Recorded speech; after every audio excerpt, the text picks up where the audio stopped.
దైవం మనుష్య రూపేణ అంటారు. మనిషి రూపంలో ఉన్న దేవుడు అని అర్థం. అలా అయితే మనిషి రూపంలో ఉన్న దేవుణ్ణి చూశారో లేదో కానీ రాక్షసుణ్ణి మాత్రం మధ్యప్రదేశ్ ప్రజలు ఒకప్పుడు చూశారు. రోజుకో హత్య, దోపిడీ అంటూ వార్తలొస్తుంటే నరాలన్నీ బిగుసుకుపోయి గుండెను అరచేతిలో పెట్టుకుని బ్రతికారు. రాత్రైతే భయం, ఆర్తనాదం వినపడితే వణుకు. మొత్తంగా మృత్యువు కారు చీకట్లో నిలబడ్డాడా అన్నట్లు బెదిరిపోయారు. ఈ భయం వెనుకున్న ఒకే ఒక్క పేరు బెహ్రీన్, థక్ బెహ్రీన్. ఈ పేరు వింటే జబల్పూర్ జనాలకు జ్వరమొచ్చేది. ఒక టైంలో కర్ఫ్యూలు కూడా పెట్టేవాళ్లు, ఇక్కడ థక్ బెహ్రీన్ తిరుగుతున్నాడు అని. అసలు విషయం తెలుసుకోవాలంటే మనం 1765 కి వెళ్ళాలి. ఆ సంవత్సరమే ఒక నరరూప రాక్షసుడు ఈ భూమి మీదకు వచ్చాడు. 25 ఏళ్లు వచ్చే వరకు సాఫీగా పేదరికాన్ని అనుభవించాడు. ఒక రోజు డబ్బుల కోసం ఎంత ప్రయత్నించినా ఒక దమ్మిడి కూడా పుట్టలేదు.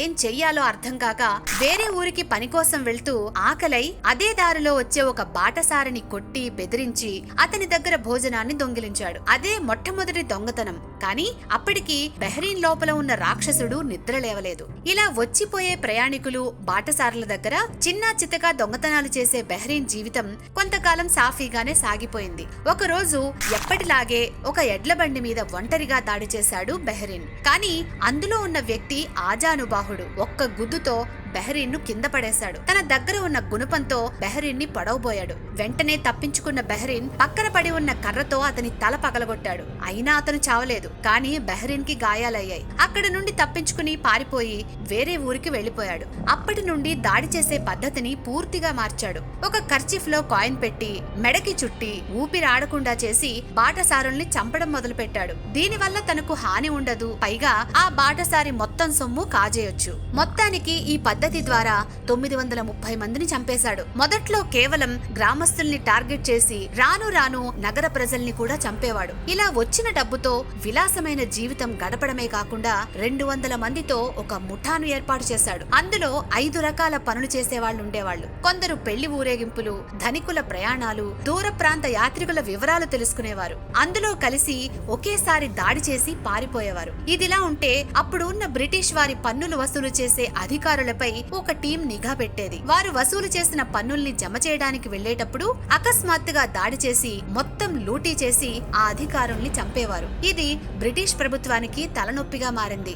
ఒక ముఠా ఇంకో ముఠాతో కోఆర్డినేట్ అయి ఎక్కడ ఎలా దాడి చేయాలో పక్కా స్కెచ్ వేసేవారు. బెహ్రీన్ కు జూలీ అనే ఒక మహిళ కూడా సహకరించేది. అందరూ దోచుకున్న సొమ్ము పంచుకునేవాళ్లు. ఒక ముఖ్య బ్రిటిష్ అధికారిని 100 మంది బెహ్రీన్ టీం దాడి చేసి చంపేసింది. ఈ సంఘటన బ్రిటిష్ ప్రభుత్వానికి బెహ్రీన్ చేసే అకృత్యాల తీవ్రతని తెలియజేసింది. వెంటనే ఒక ప్రత్యేక బృందాన్ని పంపి థక్ బెహ్రీన్ ను పట్టుకోవాల్సిందిగా ఇక్కడి అధికారులు బ్రిటిష్ ప్రభుత్వాన్ని కోరారు. అయితే థక్ బెహ్రీన్ గ్యాంగ్ ముందు ఆ బృందాలు నిలవలేదు. మొత్తం 5 బృందాల్ని దారుణంగా చంపాడు బెహ్రీన్. చివరకు అత్యంత ధీశాలి అయిన విలియం హెన్రీ సెమెన్ ను పంపారు.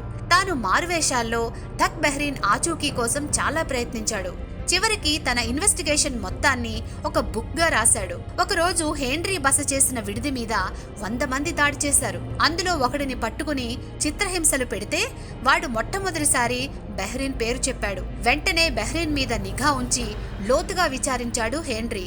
తన పరిశోధనలో థక్ బెహ్రీన్ మొత్తంగా వేల సంఖ్యలో హత్యలు చేశాడని, ఆ సొమ్ముతో తన సొంత గ్రామంలో ఉన్నాడని కనిపెట్టాడు. కానీ అప్పటికే బెహ్రీన్ అజ్ఞాతంలోకి వెళ్లిపోయాడు. అందులో ఆసక్తికరమైన విషయం ఏంటంటే ఒకటి అంటే ఒకటి కూడా అత్యాచారం లేదు. పిల్లల్ని కాని ఆడవారిని కాని ఏమీ చేయలేదు. కేవలం ప్రయాణికులు, బాటసారుల మీద దాడులు, హత్యలు చేశాడు. ఎవరి ప్రాణమైనా ప్రాణమే కదా. అంతమందిని ఒక చేతి రుమాలు, ఒక కాయిన్ తో సులువుగా చంపేశాడు. బెహ్రీన్ ని పట్టుకోవడం హెన్రీ వల్ల కూడా కాలేదు. కానీ కొన్ని నిబంధనలతో వాళ్ల దాడులను జబల్పూర్ లో నివారించాడు. రాత్రి అడవి ప్రయాణాలు నిషేధించారు. తెలియని వాళ్లని గుంపుల్లో చేర్చకుండా జాగ్రత్త పడ్డారు. విలువైన వస్తువులకి గట్టి భద్రత ఉండేలా ప్రయాణాల్ని సూచించారు. దారిలో పోలీస్ చెక్ పోస్టులు పెట్టడం వంటివి చేయడం వలన బెహ్రీన్ గ్యాంగ్ కి దోపిడీ అవకాశం రాలేదు.